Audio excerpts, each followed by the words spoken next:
The air hung thick with the scent of kimchi jjigae, my mother's culinary masterpiece, as I sat at the familiar dining table in Busan. It was supposed to be a relaxing weekend visit, a chance to escape the hustle and bustle of Seoul. But the second I walked through the door, I knew what was coming. "So, any nice girls in Seoul?" my mom asked, her eyes twinkling with a mix of mischief and genuine curiosity. I choked on my mouthful of rice, sending a few grains flying across the table. "Mom," I protested, "can't a guy enjoy a peaceful meal without the third degree?" My dad chuckled, his eyes crinkling at the corners. "He's got a point, dear, but you have to admit, he's not getting any younger." "Exactly," my mom exclaimed, her voice rising with each word. 27 years old, and still no prospects. When will you settle down and give us some grandchildren? Chapter 1. I groaned inwardly. This was the third time this week I'd faced the marriage interrogation. Living in Seoul, away from my family in Busan, had its perks, but escaping their relentless pursuit of grandchildren was definitely not one of them. "There is someone," I mumbled, hoping to defuse the situation. My mom's eyes lit up like a Christmas tree. "Oh," she gasped, leaning forward with anticipation. "What's she like? Is she pretty? When can we meet her?" "Well, I hesitated, picturing Sandra, my girlfriend of 3 years. Beautiful, free-spirited Sandra, with her ever-changing hair color and her penchant for spontaneous karaoke sessions at 3 a.m. Sandra, who could charm the socks off anyone with her infectious laughter and uncanny ability to win any claw machine prize. Sandra, who in my family's eyes would be the equivalent of a colorful, unpredictable firework. Exciting to watch, but definitely not something you want to bring home to meet the parents. "She's busy," I finally said, opting for the safest answer. My parents exchanged disappointed glances, but before they could launch into another lecture on the importance of settling down, I made a hasty escape, promising to visit again soon, with a potential wife in tow, of course. Back in my Seoul apartment, the weight of my family's expectations settled on my shoulders like a lead blanket. I paced the floor, contemplating my predicament. Sandra was amazing, yes, but marriage material? Not in their eyes, and perhaps not in mine either. With a heavy heart, I reached for my phone and typed out a message to Sandra. "We need to talk." The cafe, tucked away in a quiet alleyway, was our sanctuary, a haven from the bustling streets of Seoul, with its mismatched furniture, quirky artwork, and the aroma of freshly brewed coffee always hanging in the air. Sandra, never one to blend in, arrived with her usual flair, her hair a vibrant shade of pink this week, a stark contrast to her usual brown. "What's up, Buttercup?" she chirped, sliding into the booth across from me, her eyes sparkling with mischief. I forced a smile, my stomach churning with a mix of guilt and dread. "Sandra," I began, my voice catching in my throat, "we need to talk." The playful glint in her eyes vanished, replaced by a flicker of concern. "Okay," she said slowly, "what's going on?" I took a deep breath, steeling myself for the inevitable heartbreak. "Sandra, I think we need to break up." The words hung in the air, heavy and suffocating. Sandra's face paled, her smile fading like a dying ember. "Break up," she echoed, her voice barely a whisper. "Why?" "It's complicated," I stammered, avoiding her gaze. "My family, they're pressuring me to get married, and—" "And what?" she pressed, her voice rising with each word. "I'm not good enough for them? Is that it?" "It's not that simple," I said, feeling a wave of frustration. How could I explain the intricate web of cultural expectations, the pressure to conform, the desire for a stable wife who would seamlessly integrate into my family's traditional mold? "Then try me," Sandra challenged, her eyes blazing with a fire I'd rarely seen. "Explain it to me. Tell me why I'm not worthy of your family's approval." I hesitated, wrestling with the words. "Sandra, you're amazing, you know that. But my family, they have certain expectations. They want someone traditional, someone who'll settle down, have kids, and—" "And what?" she interrupted, her voice laced with sarcasm. "Someone who'll cook and clean and be a dutiful little wife? Someone who'll blend seamlessly into their boring, predictable lives?" "It's not about being boring," I protested, feeling a pang of guilt. It's about stability, about fitting in, about giving them the grandchildren they so desperately crave. Sandra's expression softened, but her eyes remained filled with a quiet sadness. So you're breaking up with me because I'm not conventional enough? It's not just that, I mumbled, feeling a wave of shame wash over me. It's also me. I'm not sure I'm ready to settle down. I still have dreams, ambitions. And I'm holding you back, she asked, her voice barely above a whisper. No, it's not that, I insisted, reaching for her hand, but she pulled away. Then what is it? She demanded, her voice cracking. Just tell me the truth. I looked into her eyes, the vibrant green now clouded with hurt and confusion. And in that moment, I realized I couldn't lie to her anymore. I'm scared, I confessed, the words tumbling out of my mouth. Scared of disappointing my family, scared of making the wrong choice, scared of commitment. Sandra's expression shifted, the anger replaced by a quiet understanding. She stood up, her chair scraping against the floor, the sound echoing through the silent cafe. I get it, she said, her voice surprisingly calm. You're not ready, and that's okay, but don't insult me by pretending it's about my family or my unconventional lifestyle. She paused, a sad smile gracing her lips. You know, she continued, I always thought you were different. I thought you saw me, the real me, beyond the pink hair and the impulsive karaoke nights. But I guess I was wrong. And with that, she turned and walked away, leaving me alone with the crushing weight of my own cowardice. Chapter 2. Freedom, Ed thought. Breaking up with Sandra would be like shedding a skin that no longer fit, a chance to finally explore the acceptable dating pool, the women my family wouldn't scoff at. Oh, how wrong I was. The first date was with a kindergarten teacher named Jjigae. She was sweet, soft-spoken, and had a collection of cat figurines that rivaled a small zoo. We had polite conversation about the challenges of educating 5-year-olds and the merits of different cat breeds, but the spark was decidedly absent. By the time we reached dessert, I was already mentally planning my escape route. Next came Soojin, a high-powered lawyer with a sharp wit and an even sharper wardrobe. We met at a trendy rooftop bar, the city lights twinkling beneath us. She spent most of the evening dissecting legal cases, peppering her conversation with jargon I couldn't decipher. I tried to keep up, nodding and offering the occasional fascinating, but my mind kept wandering back to Sandra, who would have probably challenged Soojin to a karaoke battle by now.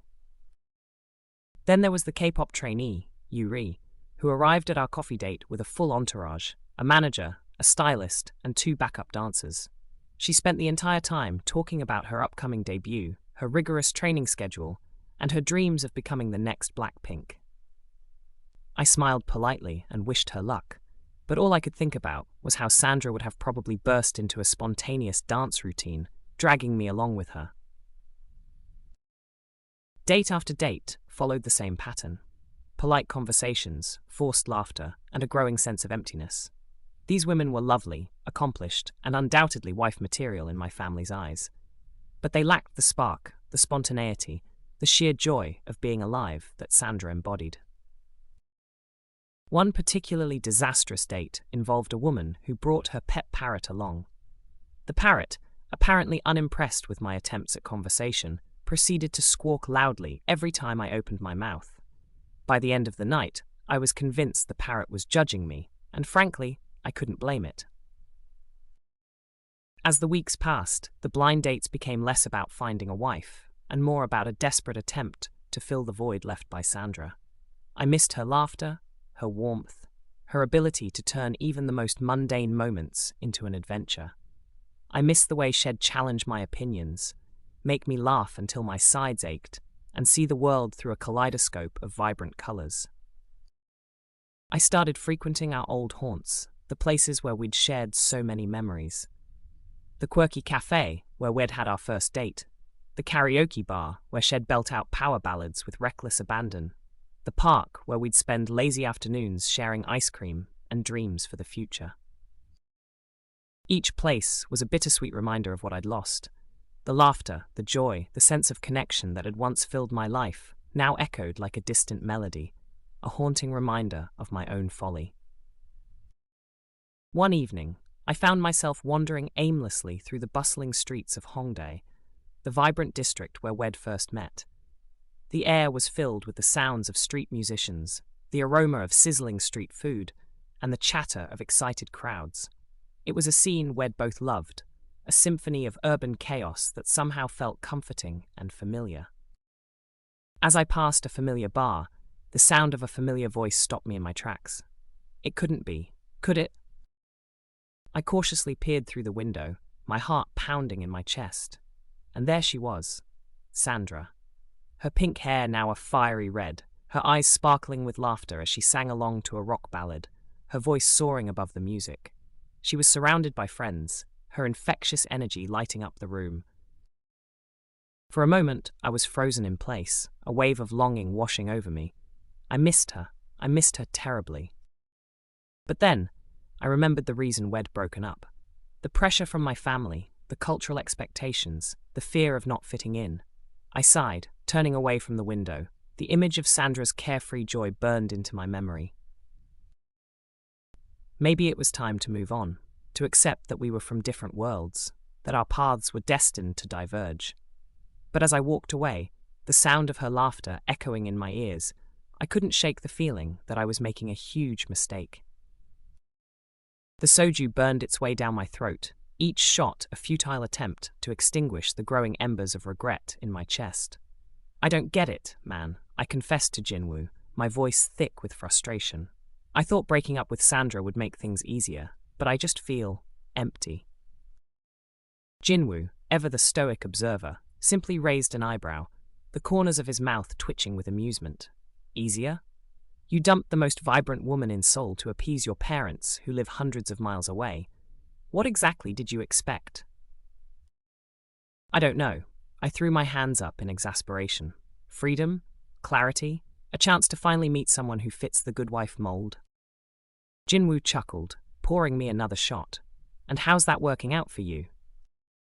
I grimaced, recalling the parade of awkward blind dates, the forced conversations, the utter lack of chemistry.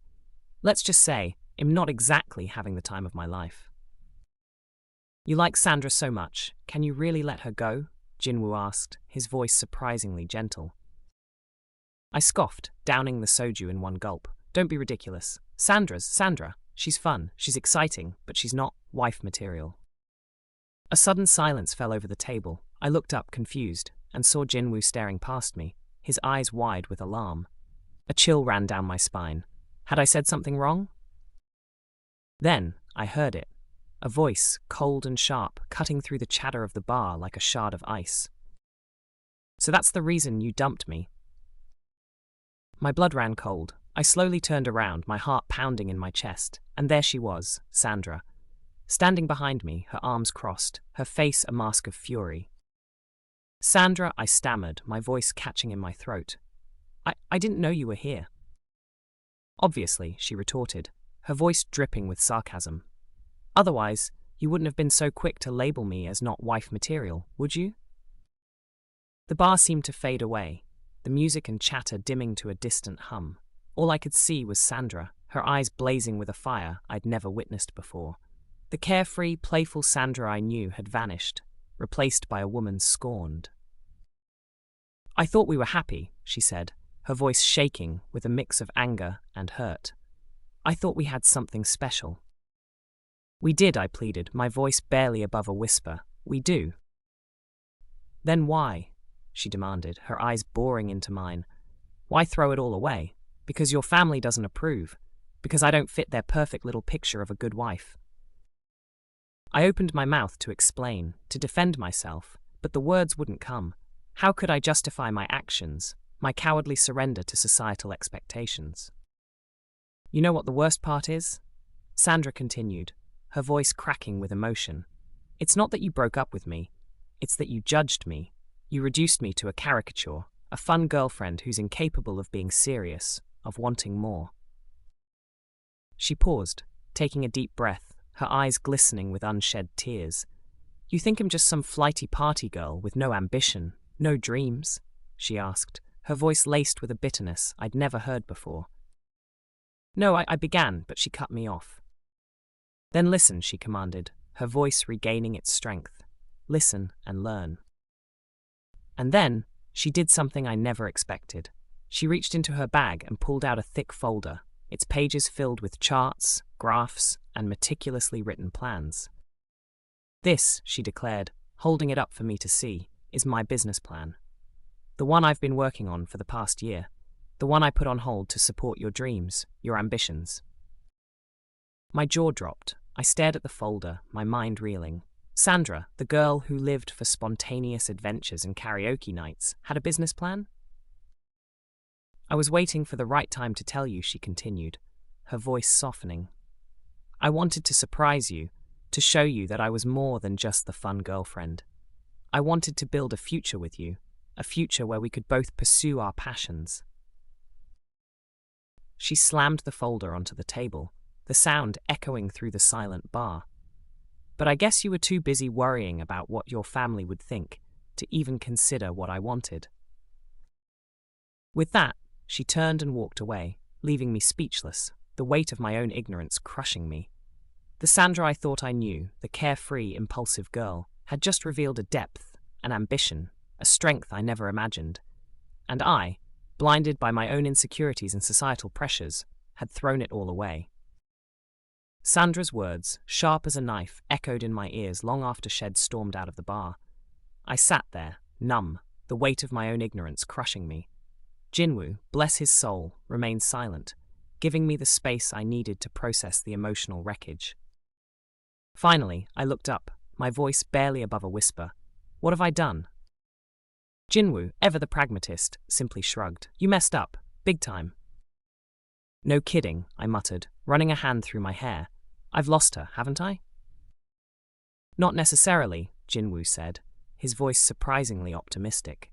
But you're going to have to work for it. Work for it? I scoffed. How? She probably hates me. Hate's a strong word, Jinwoo countered. She's hurt, disappointed, but beneath that, there's still love. I can see it in her eyes. He paused, taking a sip of his beer. You need to show her you understand. Show her you've changed. Show her that you value her for who she is, not who you thought she should be. And work for it, I did. Chapter 3. The first step was apologizing. Not just a casual sorry, but a genuine, heartfelt apology that acknowledged the depth of my misunderstanding and the pain I'd caused. I agonized over every word, every sentence, pouring my soul into a letter that I hoped would convey the sincerity of my remorse. I found her at our usual cafe, the one tucked away in the quiet alleyway. She was sketching in a notebook, her brow furrowed in concentration. My heart ached at the sight of her, the vibrant pink streaks in her hair, now replaced by a more subdued brown. Sandra, I said softly, my voice trembling slightly. She looked up, her eyes guarded, a flicker of hurt still lingering in their depths. I brought you this, I said, extending the letter towards her.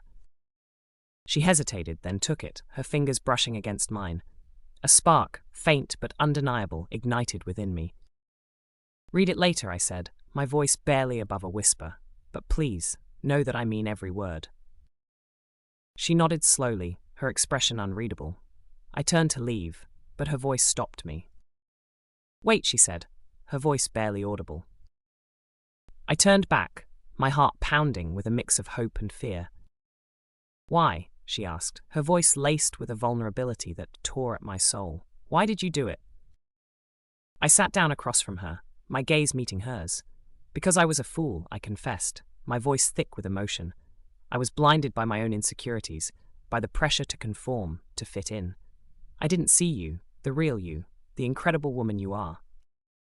Tears welled up in her eyes, but she blinked them back. You say that now, she said, her voice laced with skepticism. But how do I know you've really changed? You don't, I admitted, but am willing to prove it. Give me another chance, Sandra. Let me show you that I can be the man you deserve. She looked at me for a long moment, her eyes searching mine. Finally, she nodded slowly. Okay, she said, her voice barely a whisper, but this time, no more assumptions, no more hiding, no more running away. I promise, I said, reaching for her hand, and this time she didn't pull away. The path to reconciliation was not easy. We had to rebuild trust, brick by fragile brick.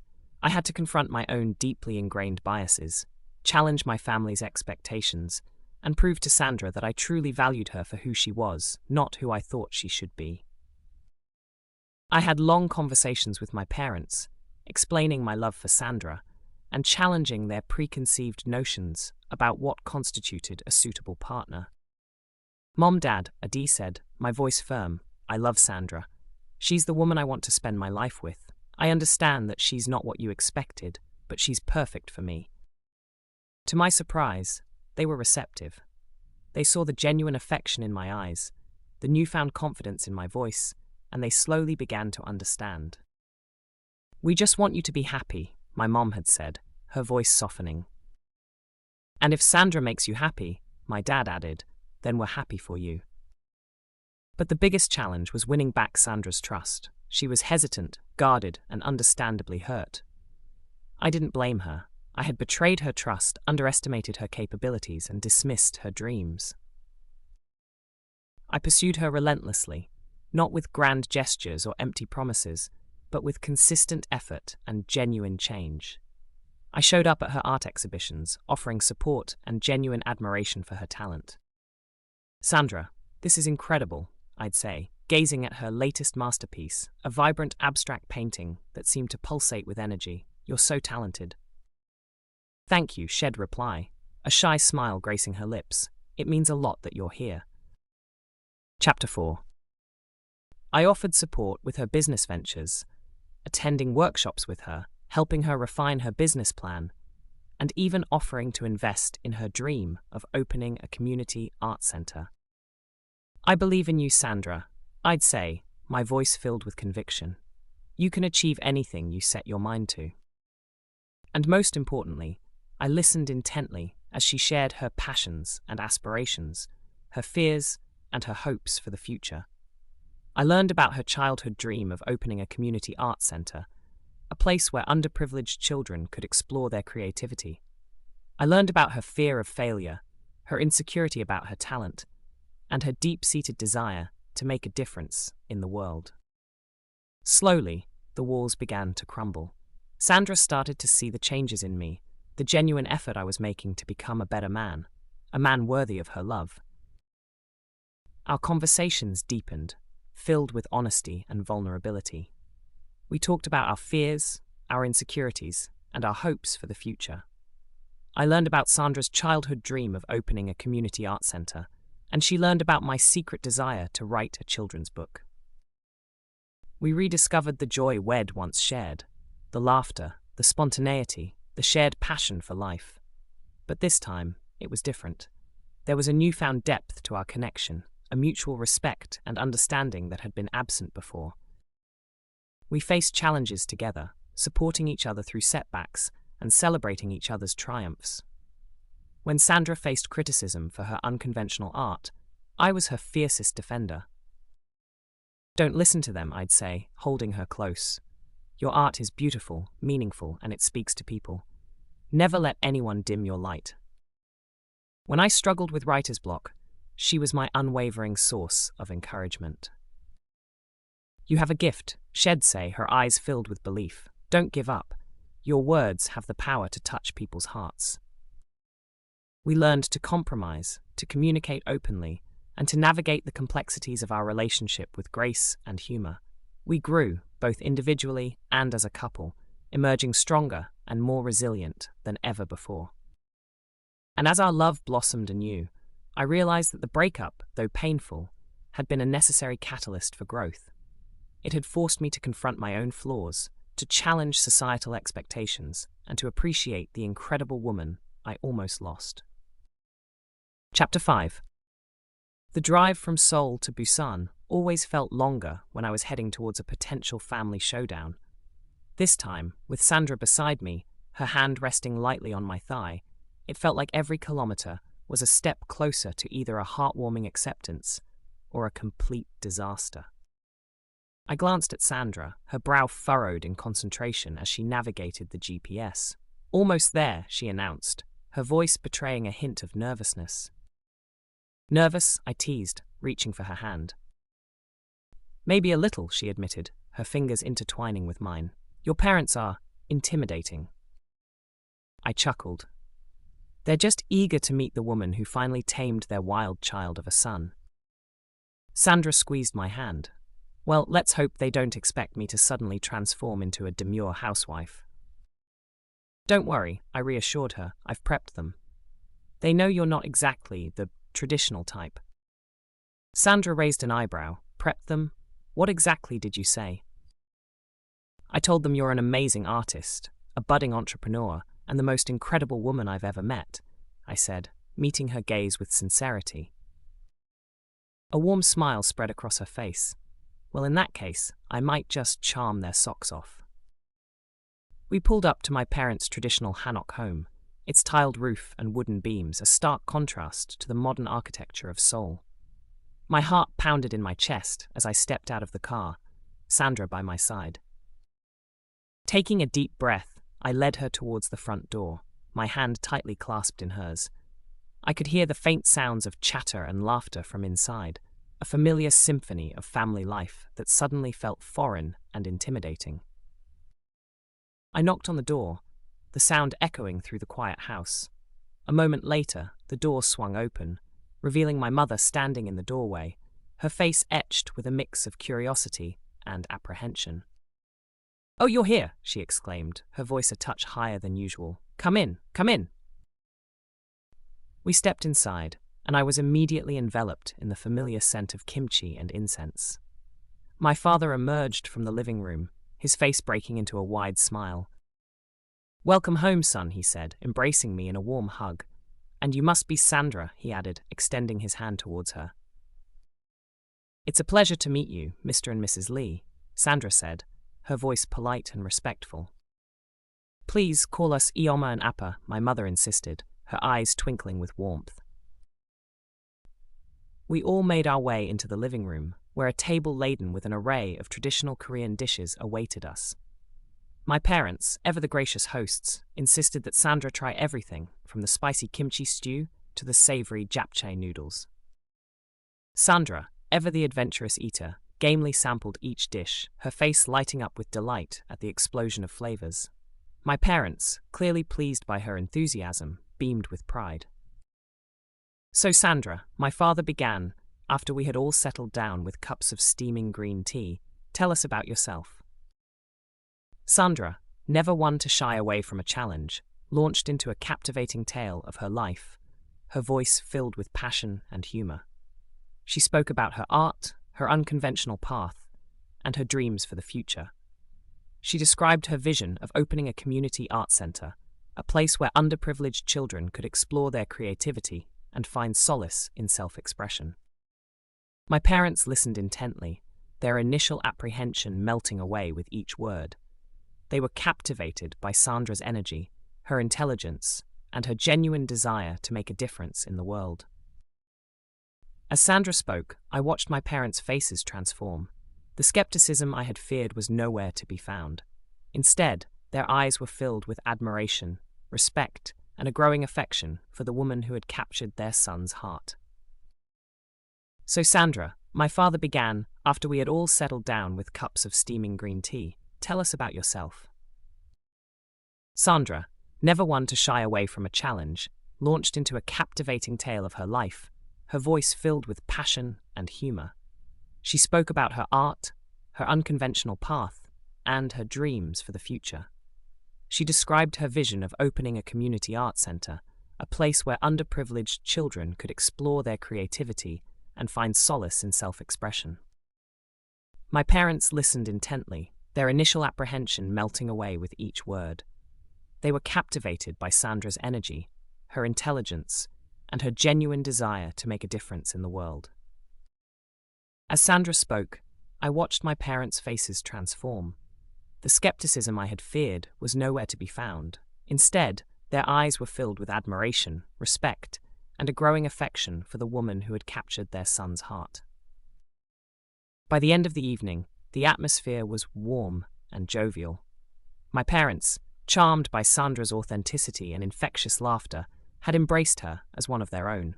They peppered her with questions about her art, her family, and her plans for the future, their voices filled with genuine interest and warmth.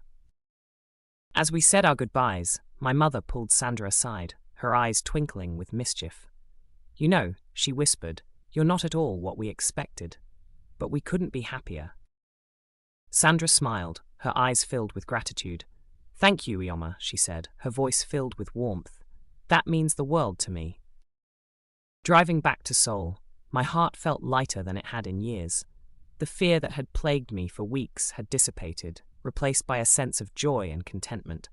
I had faced my fears, challenged societal expectations, and emerged victorious. And as I glanced at Sandra, I knew that our love was strong enough to conquer any obstacle, any prejudice, any doubt.